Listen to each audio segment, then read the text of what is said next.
আসসালামু আলাইকুম। Hello everyone, welcome back to my channel মাঞ্জারাস কিচেন বিডি। আশা করছি সবাই ভালো আছেন। আজ আমি নিয়ে এসেছি হোটেলের চেয়েও অধিক মজার একটা নাস্তার রেসিপি, যেটা খুব সহজে বাড়িতেই তৈরি করা সম্ভব। তার জন্য আমার এই ভিডিওটি না টেনে শেষ পর্যন্ত দেখবেন। রেসিপিটা হলো গজা বা মুরালি। তো চলুন মজাদার এই রেসিপিটি দেখে নিই।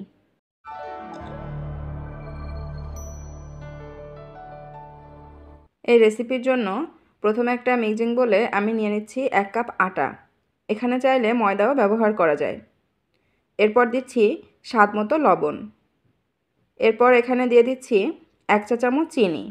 এতে মুরালিগুলো বেশি ক্রিস্পি হবে। সাথে দিয়ে দিচ্ছি 1 টেবিল চামচ সয়াবিন তেল। এবার এই সমস্ত উপকরণ খুব সুন্দরভাবে হাত দিয়ে দলে দলে মেখে নিতে হবে। এই কাজটা কিছুটা সময় নিয়ে করতে হবে। আটাটা মাখতে মাখতে এভাবে হাতের মধ্যে নিয়ে এমন মুঠি করে হালকা একটু টোকা দিলে ভেঙে গেলে বুঝতে হবে এখন এটা ডো বানানোর জন্য তৈরি। এরপর এখানে আমি পানি অ্যাড করব। এখানে আমি উষ্ণ গরম পানি নিয়েছি। এই পানিটা খুব বেশি গরম করা যাবে না।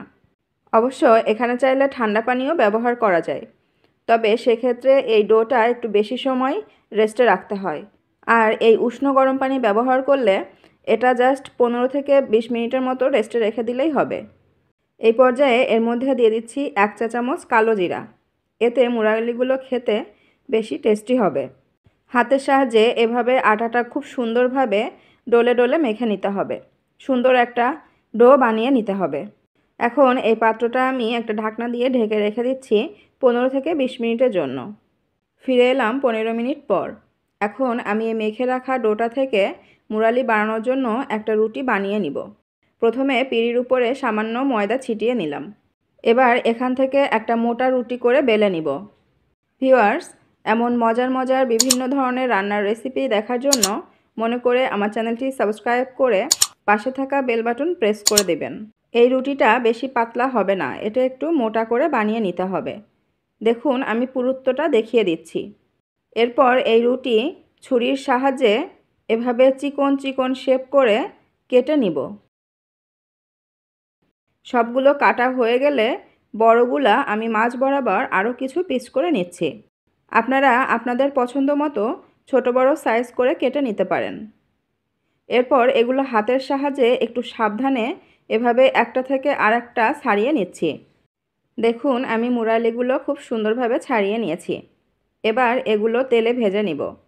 তার জন্য চুলায় প্যান বসিয়ে পর্যাপ্ত পরিমাণে সয়াবিন তেল দিয়ে গরম করে নিয়েছি। মুরালিগুলো ডুবো তেলে ভাজতে হবে, এজন্য এখানে একটু বেশি পরিমাণে তেল নিতে হবে। তেলটা গরম হয়ে গেছে। এখন মুরালিগুলো ভাজার জন্য এর মধ্যে ছেড়ে দিচ্ছি। মুরালিগুলো একটু সাবধানে এর মধ্যে দিতে হবে। মুরালিগুলো তেলের মধ্যে ছেড়ে দেওয়ার পর চামচের সাহায্যে এগুলো এভাবে একটা একটা থেকে আলাদা আলাদা করে ছাড়িয়ে নিতে হবে, না হলে এগুলো একটার সাথে আরেকটা দলা পেকে যাবে। এই তেলটা মধ্যম গরম করে নিয়ে তারপর মুরালিগুলো এর মধ্যে ছাড়তে হবে। খুব বেশি গরম করে নিলে মুরালিগুলো উপর থেকে খুব দ্রুত কালার চলে আসবে। মুরালিগুলো খুব সুন্দর করে উল্টে পাল্টে চারপাশ ব্রাউন কালার করে ভেজে নিব। আর এই মুরালিগুলো ভাজার সময় চুলার আঁচ লো টু মিডিয়ামে রাখতে হবে। দেখুন আমার মুরালিগুলো ভাজা হয়ে গেছে। এখন এগুলা তেল ঝরিয়ে অন্য একটা পাত্রে নামিয়ে নিচ্ছি।